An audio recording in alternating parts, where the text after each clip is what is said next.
right, y'all here on the good and the bad and the useful. Woo. Yes, sir. Yes, sir. We here today. Woo. So we got Dirty Bird Music. What up, though? Then we got my man Strike, man. Boom. Man, so introduce yourselves, man. Shoot, man, where we start at, man? What's up, everybody? My name is Strike Money from Detroit, Michigan. Man, you know, the legendary Detroit Motown. Got my big break in the movie 8 Mile with Eminem as the character Lickety Split.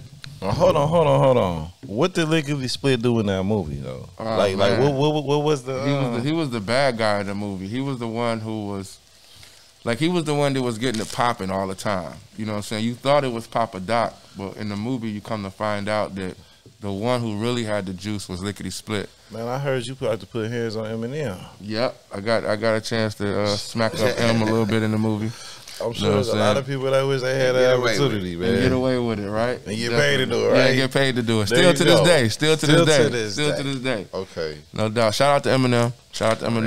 You know what I'm saying? I always gonna be a good friend of M. Maybe not the people around him, but M is always gonna be, you know what I'm saying? We always gonna be cool. I'm always be grateful. You know what I'm saying? Me and M got a lot of good history. When I was locked up from the feds for my case, I had a case. I was wanted on the news by the FBI, and I got caught. And my bond was 10 bands, and Eminem put it up. So, you know what I'm saying? It's like, no matter how mad I might get at Shady Records for the politics and shit, I still fuck with M and love M forever for that. You know what I mean? I mean, niggas pull up, spend 10K at your birthday or something, but like a nigga got you in a real situation. You know what I'm saying? Like, that's love right there. Yeah. So it's like, you know what I'm saying? Forever I got love for him. You know what I'm saying? And that's just what it is.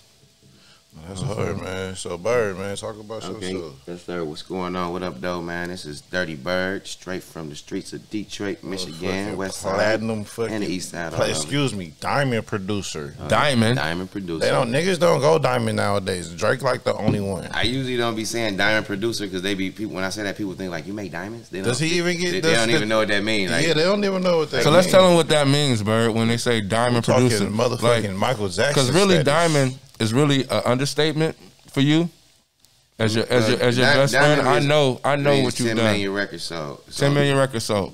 Hard copies. Y'all look that up. Google that. We over Diamond, but that's what we know what it is. You know, right? And I'm thankful for that. And I would also like to thank the Shady Records camp, particularly Denon Porter, for giving me these opportunities to do the things that I'm doing today on a major level, because I might still be doing it locally if it wasn't for that guy. So no doubt. Appreciate you, man. Love you. Happy New Year. Happy New Year, definitely.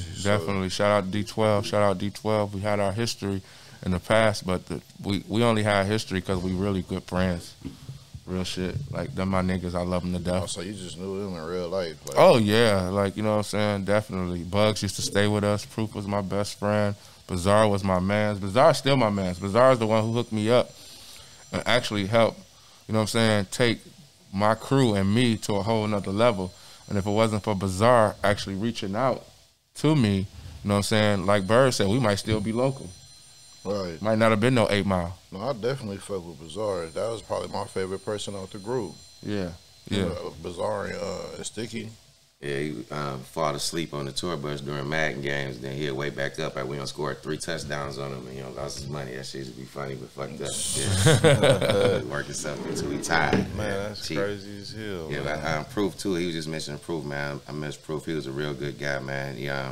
He would always speak to me one-on-one and give me good advice as somebody who's been through places I hadn't been through yet at that time. And, he's just an all-around real guy. I remember before I was even making beats or whatever, and I would be in the studio on some rap shit, and he would come through that motherfucker and just be going crazy doing a whole song without writing nothing down. He was one of the first people I seen that could do it on that level the way he did.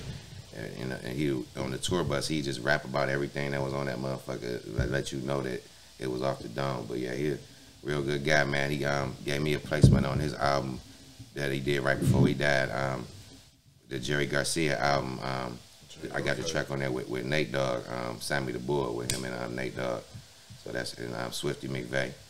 So y'all check that out if you haven't. And some more about some other production I did. I also produced for Young Jeezy. I did I'm Back for Young Jeezy. Did some stuff with Yo Gotti, with one of my other producer homies from Detroit, T.I. I've been working with a lot of people in the South. So man. you just been out here. Yeah. No doubt. I like that. Yeah, shout out to Brian. Man, tell me a crazy music story, since y'all both been in the entertainment industry. All right, well, I was just talking about Proof. I say one revolving Proof, man. We was on a tour and shit. It was a D12 Eminem tour, and we were in the lobby of the hotel. And Proof was like, "Hey, Bird, watch this," and he just put his hands in the air and said, "Who wanna fuck Proof?" And then all these girls just start running over there like, "Hey." And he grabbed two of them and he's like, "All right, bud, see you later," and walked off. And I'm looking like, oh shit. I'm like, who wanna fuck Bird? And they was like, he laughing at me. Like, well, nigga, what year was this? And that was a funny story, a real quick one, but. Oh man, I don't know, man. I got so many fucking music stories, man. Shit, man. Man. I don't even know where to begin, man. You know what I'm saying? Shit, I had Bazaar take us. I remember one time we drove right before the D12 got their deal. We drove to New York in this car that could barely make it to New York to go see Proof. From Proof had to deal with Maurice Malone, and they had the van wrapped. I got the Proof driving around New York, and we was driving in this fucking car, man, that could barely make it. I never forget it. And we finally made it there. I seen Proof. Proof came outside in the, you know what I'm saying, he was fresh to death, and he had on the Shady Record fit. And that was the first time I seen the Shady Record fit. And I was like, damn. He was like, man, get your ass out that car and go take a shower. Because we had been in the car for hours. You know what I'm saying?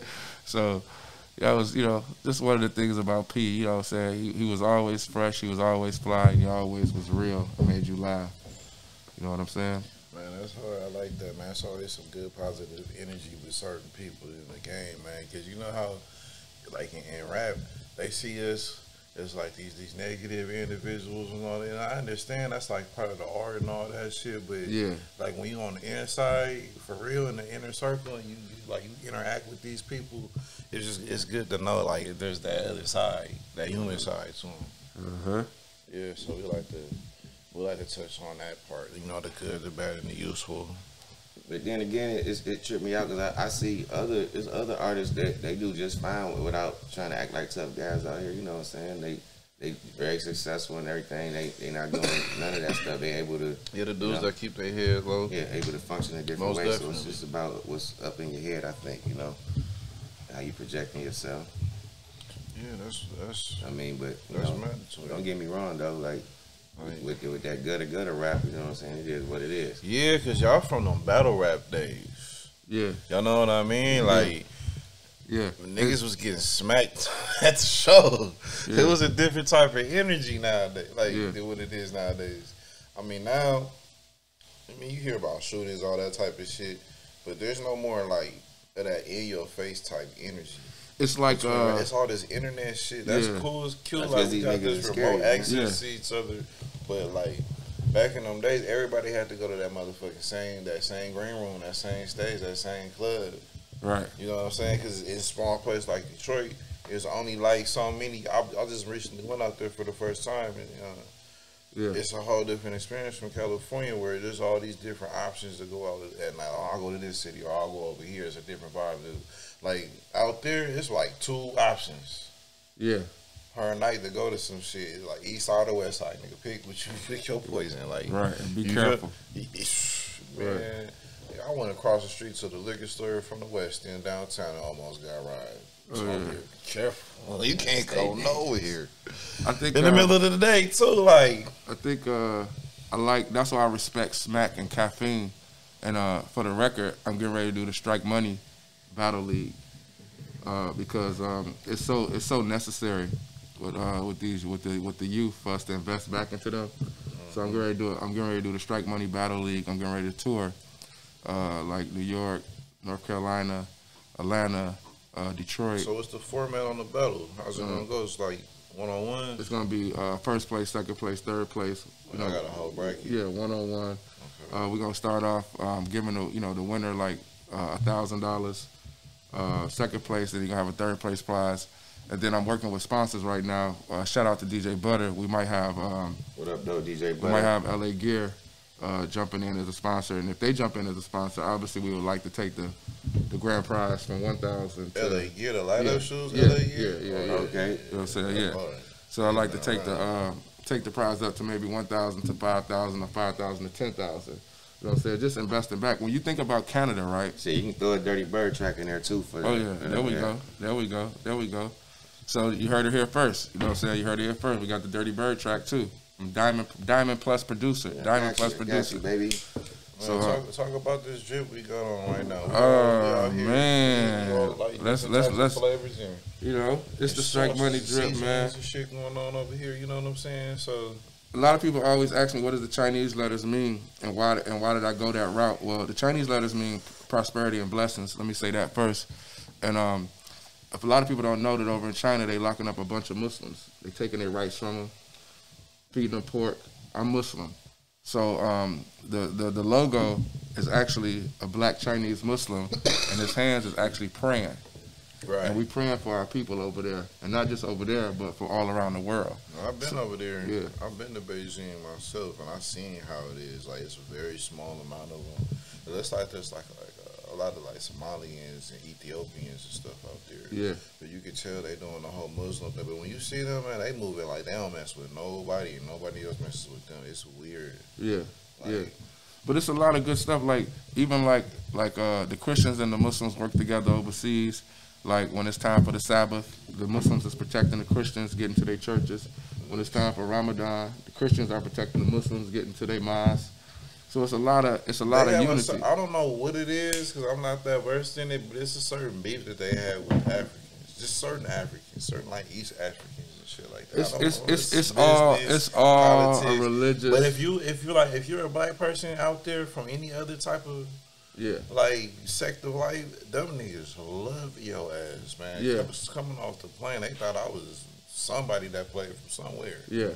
Like for real, like niggas just running up, cameras out, phones, trying to run, take selfies with me, all kinds of shit. I got they know who you really are. They know who you really are. They know what you come from, man. And for you to survive what's going on over here, they look at it. They look at it on a big scale, but everything overseas is like amped up times 1,000 anyway.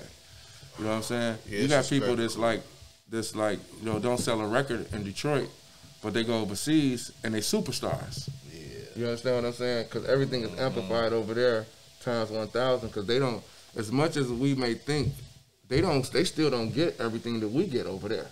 And that's another thing. You know, people don't be understanding. Like some people, like artists like The Weeknd, like he's on a scale that he's on right now, playing Super Bowls, all types of shit. Yeah. But they don't realize, like, you go to somewhere like China, if they get a hold of, they don't have social media. They been far removed from all this social media shit that we got that like has become like super interwoven into our culture and into our daily lives and whatnot, and our businesses and all that. So out there, with the removal of all of that, those folks are still on kind of like the old school wave of like how you learned about music, like when it was like just radio plays, strictly just the radio in your car, right? Or like cassette tape, shit like that. People had to literally pass that shit around because there's no Spotify or Apple Music or platform where you can just go find some shit, and then there's no Facebook there that's like telling you, oh yeah, look at this song, look at this music video, look at this new thing that's coming out. You know what I'm saying? Yeah. Look at this new story about this whoever or whatnot. So the thing is, out there, it's still like terrestrial radio that controls things, and then the old school method of like gatekeepers and all that shit out there. Yep. So you know what I'm saying? To add to that, I was gonna say that I noticed that when I'm dealing with clients that are from overseas, over in other regions, they tend to want tracks that have a sound that's like maybe like 10 years behind where we at right now. Like, so I would pick from like older tracks.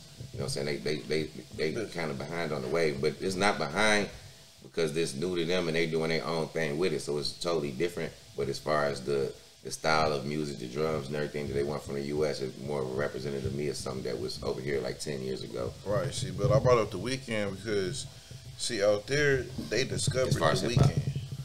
in China they discovered the weekend. When they find out like a pop star, like somebody on that type of level, it goes to the next level. It goes stratosphere, nigga. Yeah. It's in orbit. You know what I'm saying? Yeah. So the thing is, they don't know about all the whole plethora of R&B artists that we have out here. Now we might be used to hearing a whole bunch of names. Like, all right, the weekend, like he cool, whatever. Like he in the playlist, whatnot. That's good. Like, but it's all this other shit we on too. Right. Out there, they get that song and nigga, that's it. Yeah. For the year, that's the motherfucking anthem of the year, nigga, and we own that motherfucker. I think they robbed the weekend over here of a lot of his awards and accolades. This last album was phenomenal. Yeah. It's like he got the sound that he brought back to it, you know what I'm saying, the 80s and everything. We deal with a lot of politics over here with the labels. You know what I'm saying? Like I brought up Canada earlier, and it was something that I heard that I seen earlier on Instagram, where Canada actually supports the artists. The government actually gives the artists grants, you know what I'm saying, to do their music, to be creatives. Right. You know what I'm saying? Over here in America, we're not getting that. They do it just the paper trails do it is a little more hidden. Yeah, it's available. You know what I'm saying? It's available, but it's a little more welcome there. Right. It's just like educate people. Yeah, it's just like getting loans.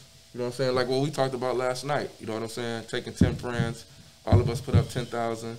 You know what I'm saying? We go to the bank, go get $1 million, go to the hard lender, go get 10 million, and we go build our subdivision. I was talking to somebody about that earlier, one of the partners, and they was like, damn, that's right. Whoever told you that, they on point, right? But that's privileged information.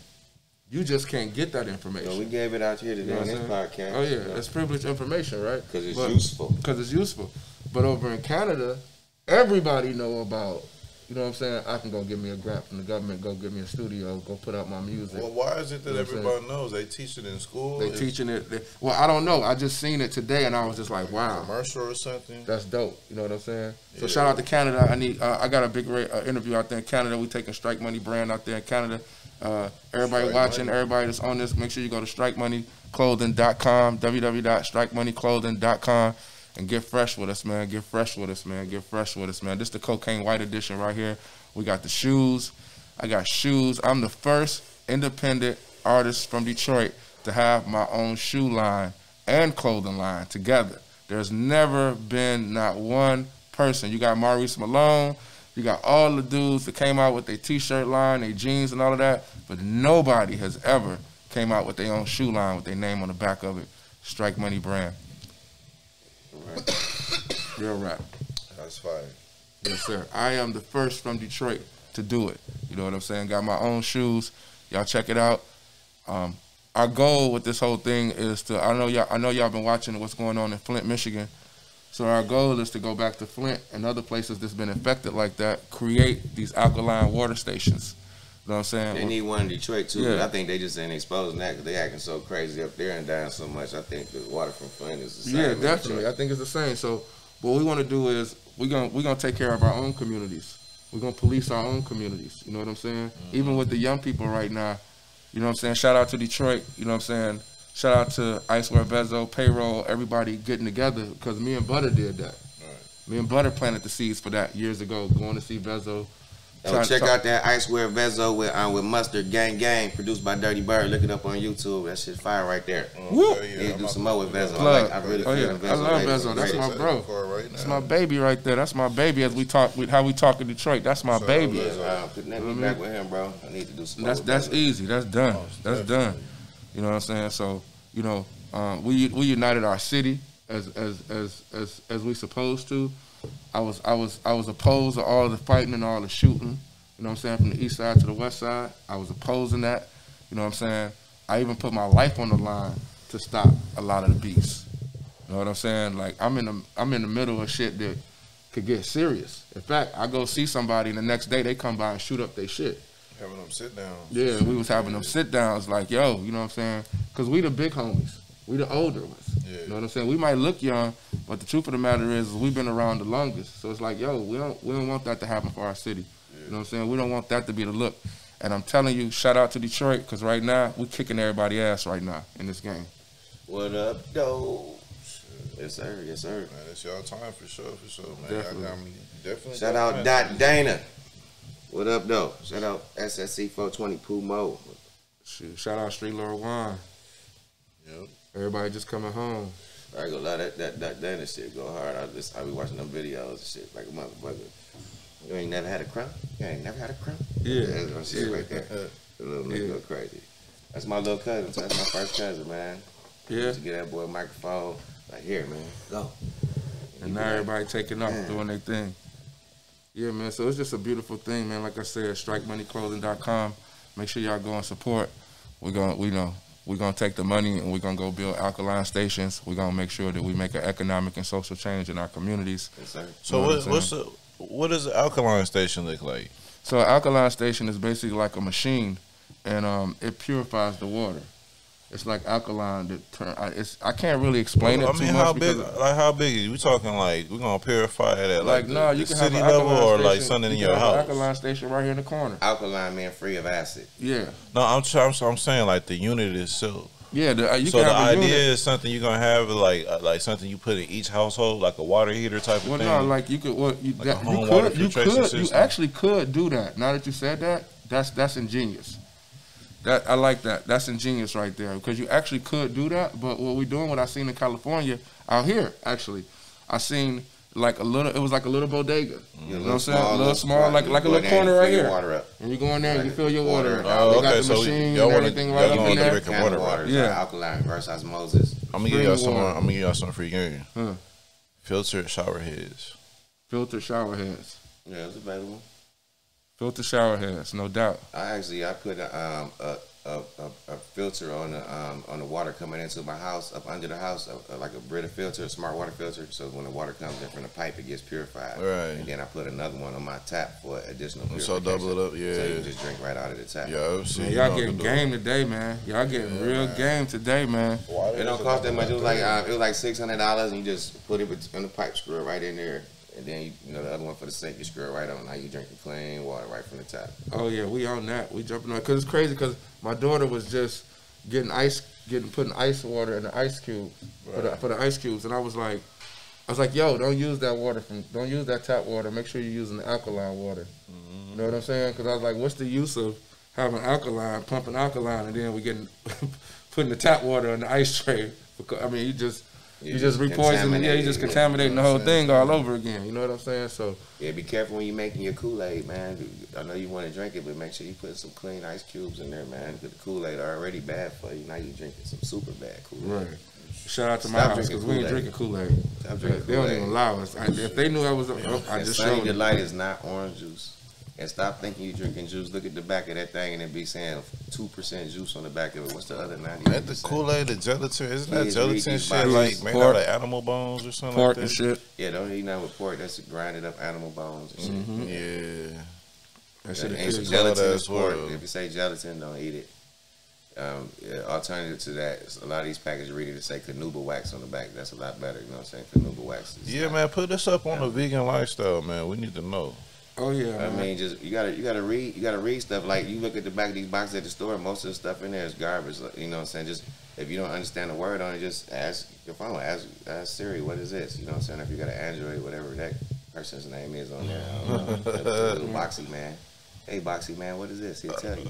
Okay, all right, yeah. He's like the Android, whatever that is. But major diss to the Android.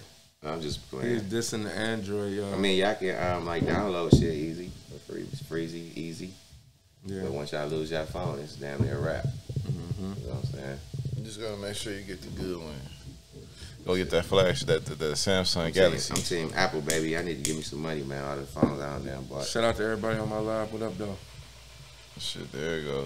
Mm-hmm. All right, man. So what else y'all got for us? So we got the clothing line. We got the I just got like 50 Cent sizes, Young Thug sizes, 21 Savage sizes. I'm about to go see Game. Shout out to the homie Game, Charlie Brown. About to go get Game sizes. We're working on a couple doc movies. I can't really speak on one of them right now. It's very, very low key, but it's big. It's a big. I just got the rights to the Maserati Rick project. I can't speak on that. We're getting ready to do that. Yeah, that's hard. I just shot my own TV show. Shout out to Ice-T. Ice-T just gave me a big drop for the clothes. He got the clothes wearing them. Yeah, and we're working to go do this deal with Ice-T. I got 3 episodes shot for Aces High. my TV show. That trailer is fire, by the way. Thank you, bro. Thank you. Yep, I got the trailer. So we working, man. We just working, man. I got a couple artists. Shout out Rock Nation. Shout out Sony. Shout out CeeLo Green. Shout out Tone Trump. Shout out Ro Nitty. Don Fetty, you know baby. What I'm saying? Shout out Don Fetty. You know what I'm saying? Shout out Miss Yella, Curly. You know what I'm saying? Just our team. Shout out QB. Shout out QB. Definitely. You know what I'm saying? Shout out BMF. Shout out Lil Meech. Boogie. Shout out Boogie. CJ. You know what I'm saying? Just shout out Rock. All the people who I love, man. Everybody over there, man. Goldmouth. Everybody. It's so many names that it's gonna start getting crazy. You know what I'm saying? But shout out to the ones I love for life. Y'all know what that means. Assalamu alaikum to all my brothers and sisters. Y'all know what that means. And we just gonna keep it moving. So how long you gonna be in LA straight? I'm gonna be out here till Tuesday. I go to Miami. I go to Miami on Tuesday, and then I go back to Atlanta to finish up the project, and then I come back out here. I'm looking for my spot out here in LA right now as we speak. Man, that's hard, Get something in the hills, man. You plugged in, you connected, man. Everything seems to be a go, man. I appreciate that, man. That's something you don't hear a lot of. You hear a lot about that, but you don't really see it in action. Yeah. In real life. It's good to have that shit in the flesh right here, man. That's just an honor, you feel me? Oh, man. Pleasure, man. I love that shit, Pleasure, bro. Love that shit. No doubt. Pleasure. Hell yeah, man. Pleasure. So we here, man. It's the good, the bad, and the useful, man. We out.